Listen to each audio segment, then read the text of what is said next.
In Russia, propaganda-generated hope springs eternal, and no more so than at the news agency TASS. Europe is wising up to the fact that its sanctions policy against Russia is senseless and futile, was the quote on Monday from Sergei Zhelezniak, a member of the State Duma's International Affairs Committee. You have to hand it to Russia, it pursues some goals relentlessly. For the truth is that Russia would very much like to get rid of the international sanctions introduced after its 2014 military intervention and annexation of territory in Ukraine. They aren't much discussed in Britain, but they matter. Those sanctions stand at the heart of the investigation into the Trump-Putin relationship, and whether there was collusion, Trump's potential Russiagate. Seeking sanctions relief was part of the infamous June 2016 meeting between Russian emissaries and Trump campaign officials, among them Donald Trump Jr.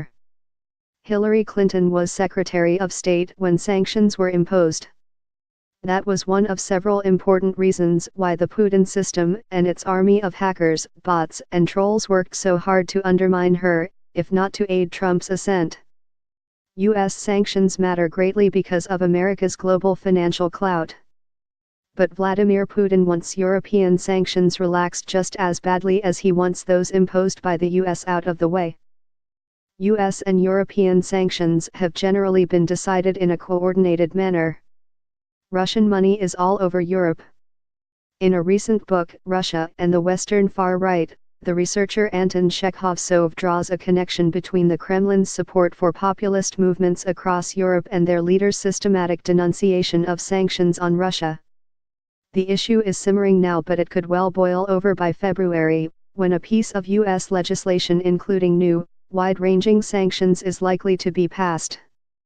Donald Trump reluctantly signed the bill in August after it was nearly unanimously voted through by Congress, who wanted to prevent Trump from being able to unwind sanctions single-handedly, in the aftermath of U.S. intelligence reports on Russian meddling in the election.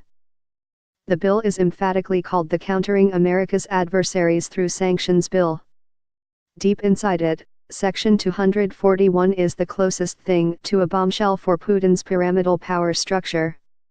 Indeed, it stipulates that by February 2018, the U.S. administration must submit a detailed report to Congress containing the identification of the most significant oligarchs in Russia, their relationship to Putin, evidence of any corruption, estimated net worth and sources of income. Anyone fitting the criteria could be subjected to personal sanctions, such as asset freezes and travel bans.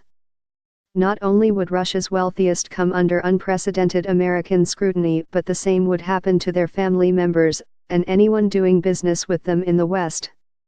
As such, the scope of the bill goes much further than anything undertaken to date against members of Putin's entourage.